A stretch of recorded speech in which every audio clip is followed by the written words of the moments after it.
Welcome back to Return to Your Nature. Thanks for coming, guys. I'm still here. Maybe you forgot about me, but it has been a while.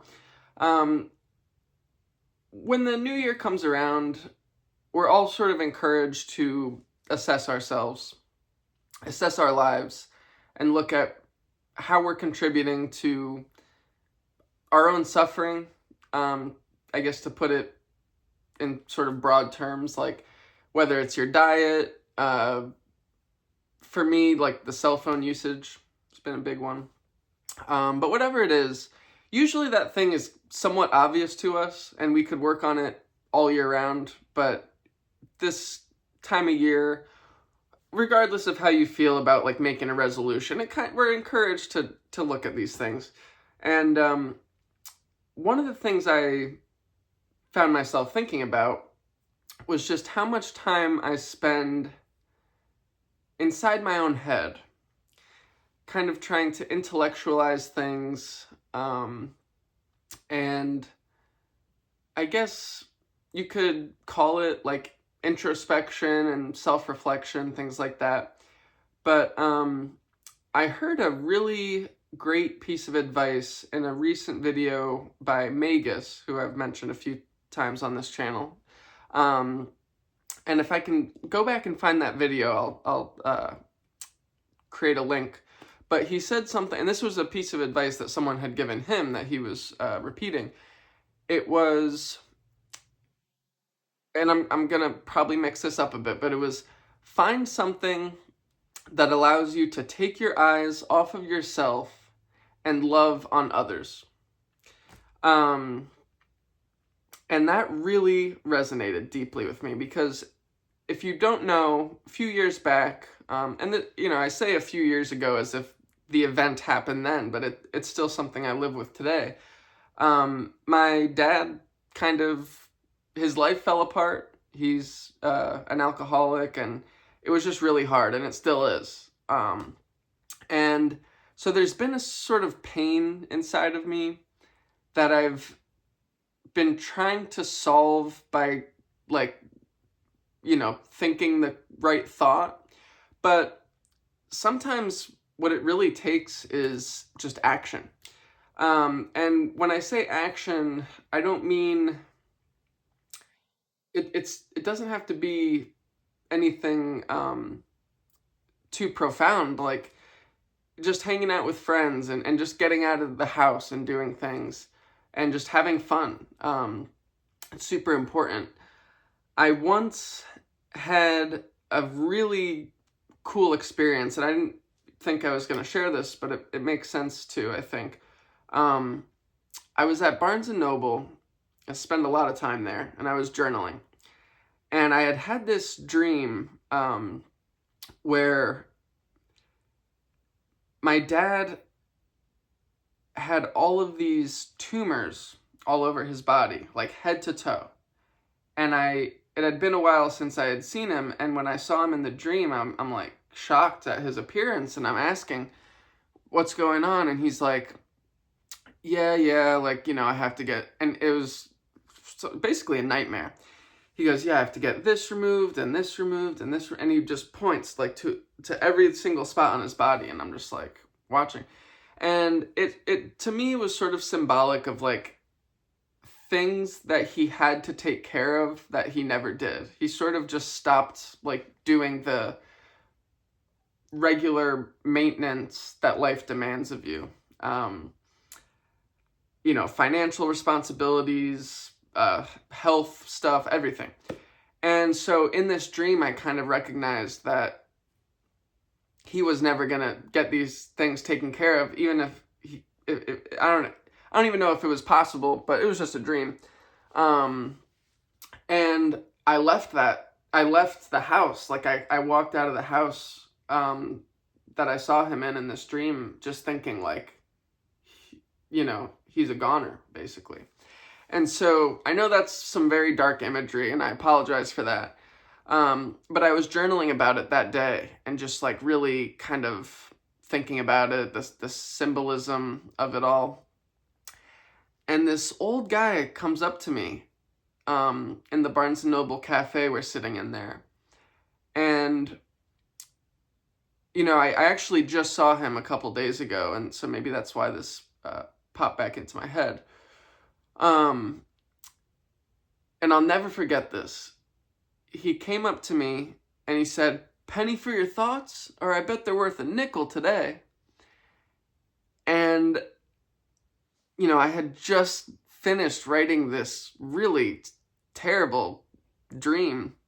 But he had this look on his face like he could just handle it. Like I had to go and decide, like, do I really want to tell him this and drop all this darkness onto him? But there was something about him where it was like he was just inviting me to do that. And I'm in the middle of the cafe, and this guy is like half deaf. He's very old. So when he talks, he's like practically shouting. And so everyone looks around when he says that. So all eyes are on me. And I start telling him the dream. And I finish, and I'm kind of like waiting for his reaction. And he says something along the lines of, he just said, "When I turned 18, I went out and I bought my first car, and I went to search for my biological father."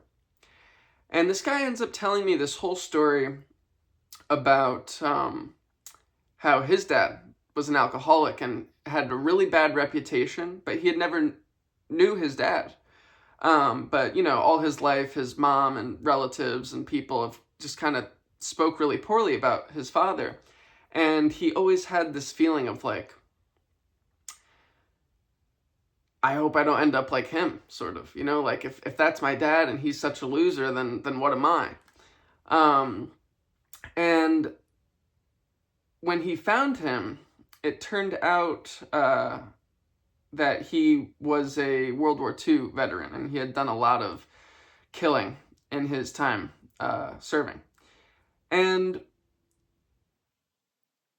it sort of explained what happened. So when, he left, his wife found out she was pregnant. They were waiting for, she's waiting for her husband to come back and be a father to their new son. And when he came back, he was just a totally different person. So he kind of lived with this pain, and it was somewhat alleviated when he could sort of see the big picture, I guess. But he gave me a piece of advice. He said, he was saying it's so hard, and I said, yeah, I know, it's really hard. And he says, but how do we get through it? And I said, I don't know. And he sort of punched me in the arm, and he said, by talking to our buddies on the street corner. And I knew exactly what he meant by that. Like, in that process, just having that exchange with him, I felt so much better. I felt kind of like what I was going through was just sort of part of the human experience. And it's sometimes actually harmful to just keep that stuff inside and dwell on it. And you might not think you're dwelling on it. You might think you're actually getting somewhere and solving some problem. But really, if you can get those words out, get those feelings out, share it with someone, it's incredibly powerful. Now, I don't want to take anything away from the self-reflection and introspection that is so essential to kind of waking up to some of the, like I said, to some of the ways we contribute to our own suffering. But there is a balance.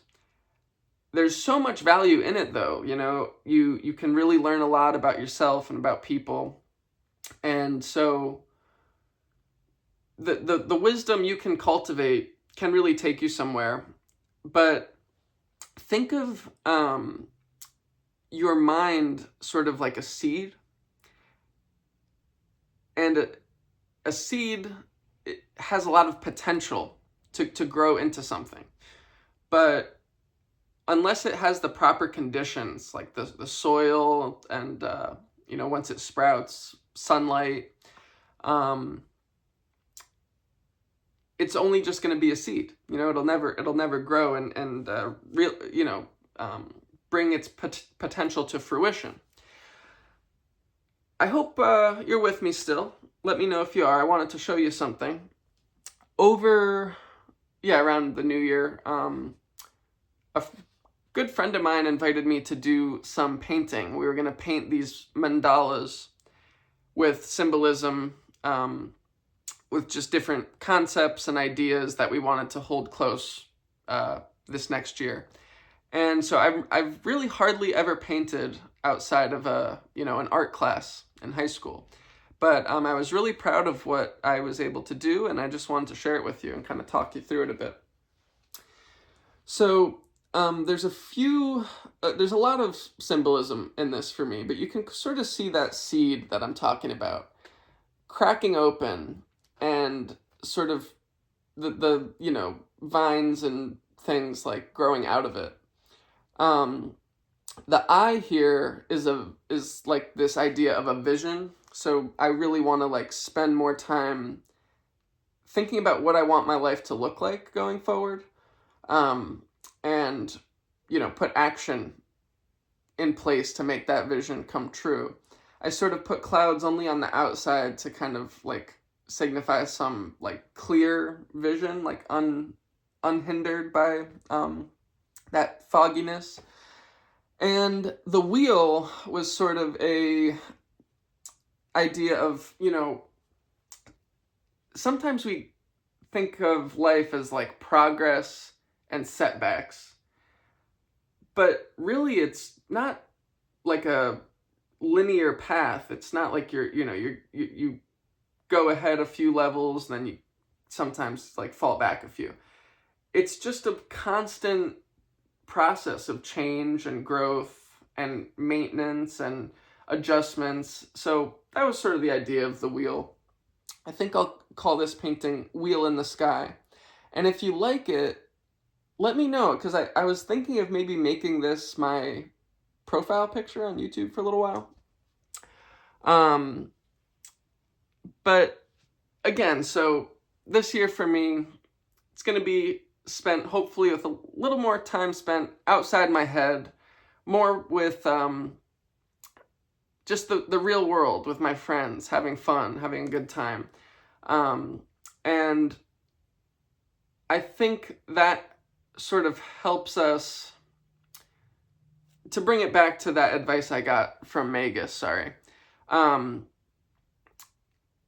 helps us take our attention away from that pain and take part in life and just be a part of it. And, when we are so fixated on that pain, we almost become slightly like narcissistic, because everything is sort of about our management and ability to handle life as it comes. It's like, at least for me, that's how it's felt at times. It's like I'm just trying to bear the weight of this, using all sorts of different methods.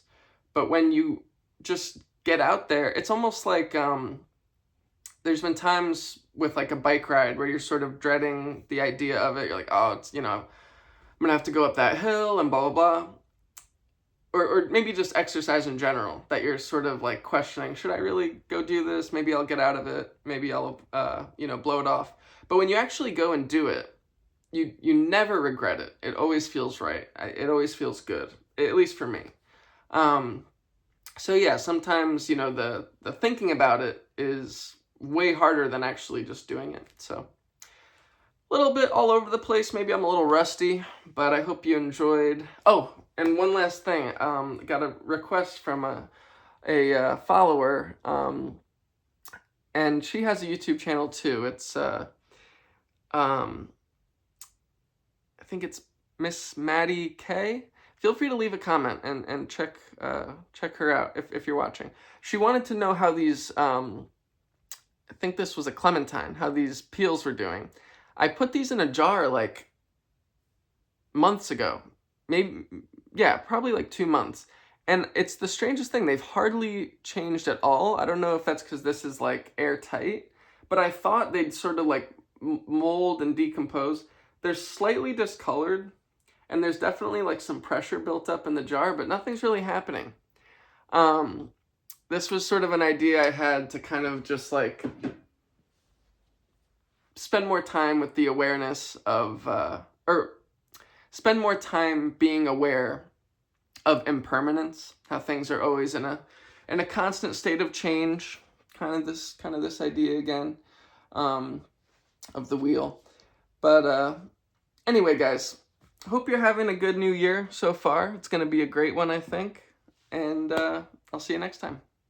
Love you guys.